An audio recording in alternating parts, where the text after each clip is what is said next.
Hazırlık, planlama, anestezi, greft alma, kanalları açma ve saç köklerinin ekilmesi gibi aşamalardan oluşan saç ekimi, seyrelmiş ya da dökülmüş saçların farklı tekniklerle tekrar eski görünümüne kavuşturulması amacıyla yapılan cerrahi bir işlemdir.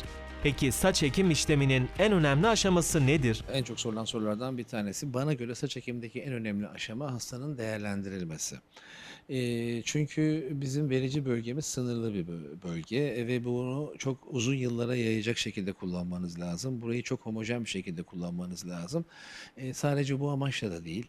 Eee, Doğal bir görüntüyü yakalayabilmeniz için, mesela, işte, hani, en ön hatta tekleri seçmeniz lazım ve bu tekleri seçerken de en ince tekleri kullanmak lazım ki o doğal görüntüyü yakalayabilirsiniz.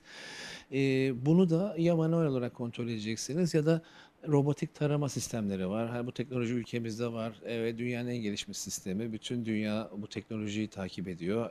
Bunun, uygulamalarını, takip ediyorlar. Saç ekiminde robotik tarama, saç dökülmesi yaşayan hastalara son teknoloji sistemleriyle daha doğal ve daha sık işlem yapılmasını sağlıyor. Burada ne yapıyorsunuz? Aslında bütün verici bölgeyi tarıyorsunuz. Saçın kalınlıklarına göre her bir folikülü tek tek değerlendiriyorsunuz. Bunu manuel olarak yani elle de yapmak mümkün ama şöyle bir dezavantajı var. Bir, her bölgeyi %100 tarama şansınız yok.